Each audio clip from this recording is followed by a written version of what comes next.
नमः संस्कृताय विद्यार्थियों, आज हम कक्षा 6 की रुचिरा पुस्तक के षष्ठा पाठ समुद्र तट का अध्ययन करेंगे। सबसे पहले हम इस पाठ का अर्थ देखते हैं। एषः समुद्र तटः, जैसे कि आप चित्र में देख रहे हैं, समुद्र का किनारा है। यह समुद्र का किनारा है। अत्र जनः पर्यटनाय आगच्छन्ति, यहाँ लोग घूमने के लिए आते हैं। केचन तरंगई क्रीडन्ति, कुछ तरंगई मीन्स लहरों से, क्रीडन्ति मीन्स खेलते हैं, कुछ लहरों से खेलते हैं। केचन च नौकाभि जल विहारम कुर्वन्ति, और कुछ नावों से जल विहार करते हैं।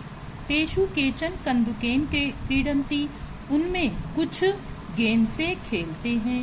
बालिकाः बालिकाः च बालुकाभि बालुकागृहं रचयन्ति, बालिकाएं और बालक रेत के द्वारा रेत का घर बनाते हैं।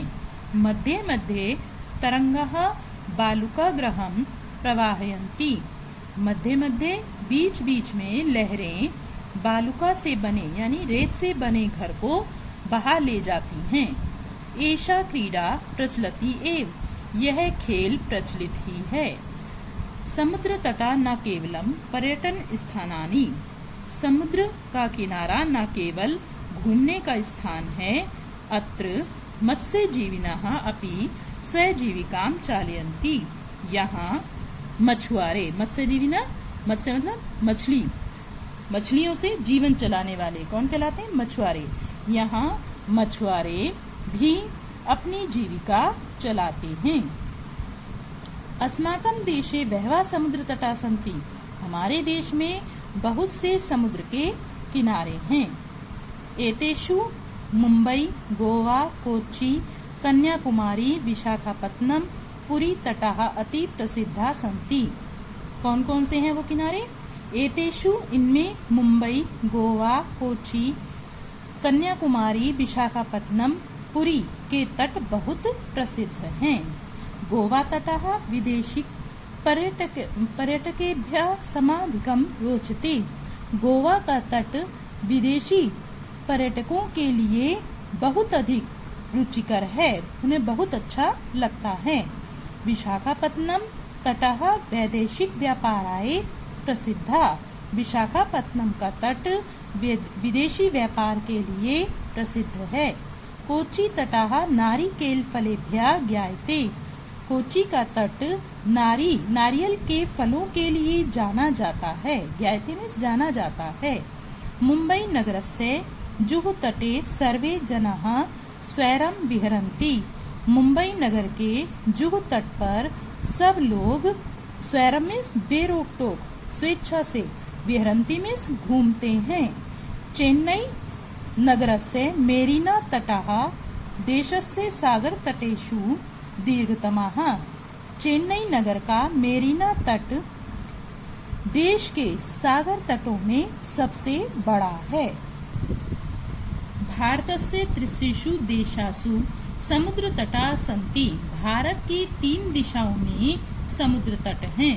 अस्मात् एव कारणात् भारत देशः प्रायद्वीपः इति कथ्यते, इसी कारण से भारत देश को प्रायद्वीप कहा जाता है। पूर्व दिशायां बंगोपसागरः, दक्षिण दिशायां हिंद महासागरः, पश्चिम दिशायां च अरब सागरः अस्ति। पूर्व दिशा में बंगोपसागर, दक्षिण दिशा में हिंद महासागर और पश्चिम दिशा में अरब सागर है। एतेषां त्रयाणाम् अपि सागराणां संगमः कन्याकुमारी तटे भवति, इन तीनों ही सागरों का संगम कन्याकुमारी के तट पर होता है। अत्र पूर्णिमायां चंद्रोदयः सूर्यास्तं च युगपदेव द्रष्टुं शक्यते, यहाँ पूर्णिमा की तिथि में चंद्रोदय और सूर्यास्त युगपदेव में एक साथ ही देखा जा सकता है। अब इस पाठ के शब्दार्थ देख लेते हैं। समुद्र तटः, समुद्र का किनारा, पर्यटनाय घूमने के लिए, इसमें चतुर्थी विभक्ति का प्रयोग हुआ है।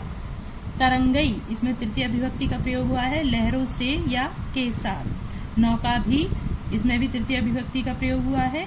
नौकाओं के द्वारा, जल विहारम जल क्रीड़ा, बालुका भी बालुओं से, बालुका गृहम बालू का घर या घरौंदा, मध्य मध्य बीच बीच में, प्रवाहयंती धो देते हैं या बहा देते हैं, प्रचलती एवं चलती ही रहती है, पर्यटन स्थानानि घूमने की जगह, मत्स्य जीविनः मछुआरे, स्वजीविकां अपनी जीविका को, चालयंती चलाते हैं, अतीव बहुत अधिक, स्वैरम बेरोक या यथेच अर्थात अपनी इच्छा अनुसार, विहरंती घूमते हैं या टहलते हैं, दीर्घतमः सबसे लंबा, प्रायदीपः तीन तरफ जल से, घिरा भूभाग, संगमः मिलन, युगपदेव युगपद धन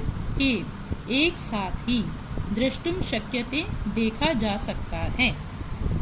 अब अभ्यास कार्य है। प्रश्न नंबर 1, इसका उच्चारण करना है केवल ये कठिन शब्दों का।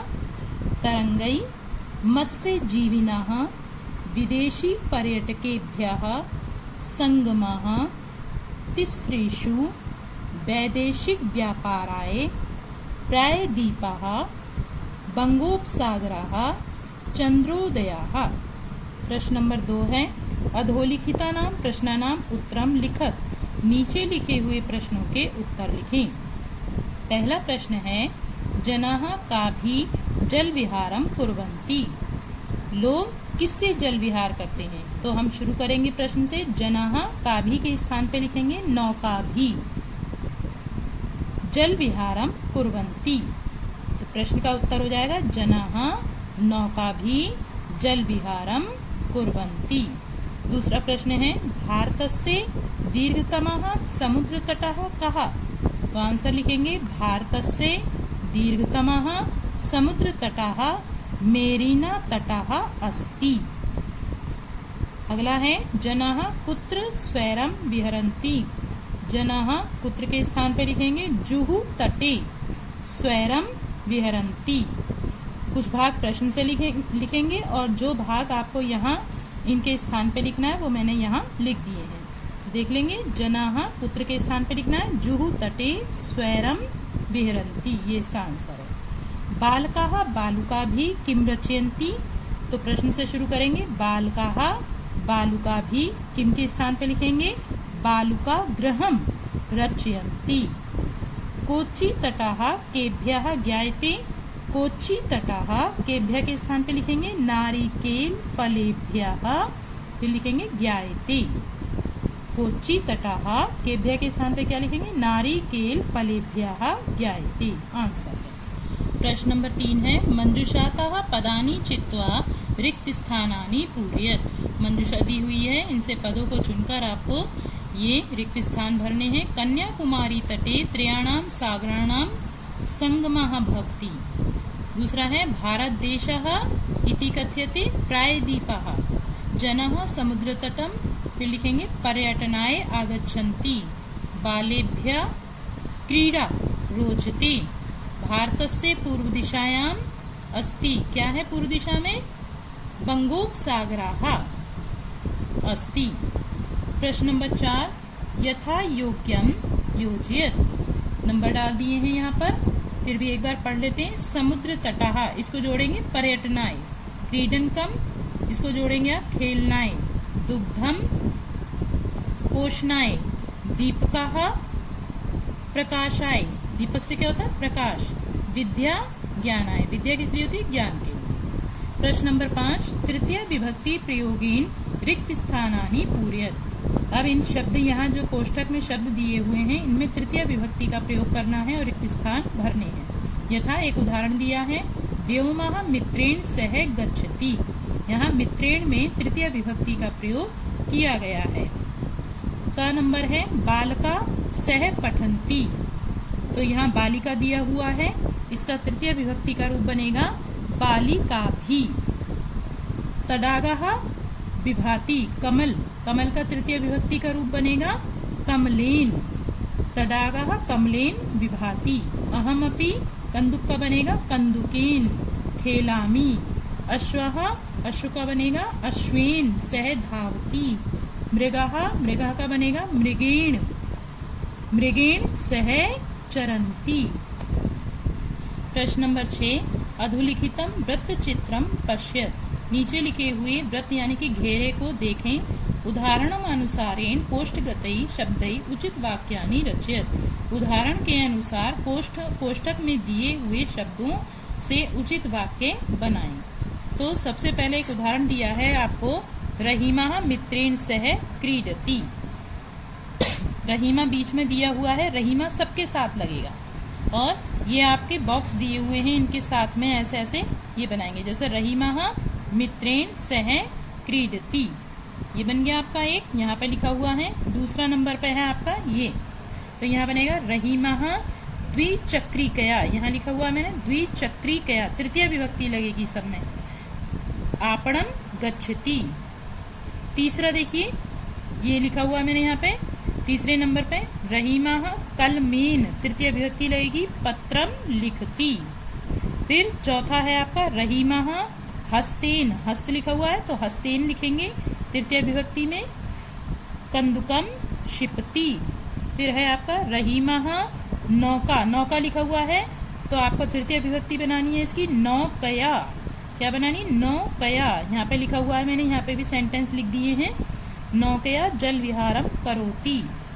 फिर छठे नंबर पे है आपका रहीमा चषकेन, चषक यानी गिलास, गिलास से, तो तृतीय विभक्ति का प्रयोग कर रहे हैं इस वाले बॉक्स में हम, चषकेन जलम पिबती। फिर है आपका रहीमा तूलिका, तूलिका यानी कि ऊंची, जिससे हम कलर करते हैं, तो तूलिकाया, जैसे रमा के रूप बनते हैं ऐसे तूलिकाया।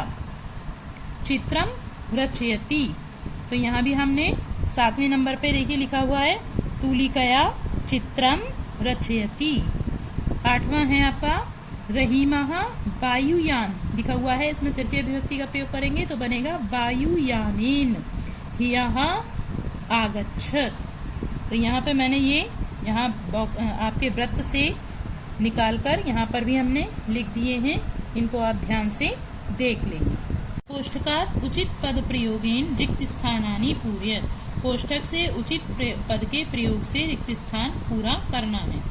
धनिकः धनम ददाति, तो यहाँ पर निर्धनम और निर्धनाएं दो शब्द दिए हुए हैं आपको भरेंगे यहाँ पे निर्धनाएं, क्योंकि यहाँ पर देने के अर्थ में जब हमेशा चतुर्थी विभक्ति का प्रयोग किया जाता है, यहाँ पे धन दिया जा रहा है इसलिए यहाँ पर चतुर्थी विभक्ति निर्धनाएं का प्रयोग करेंगे।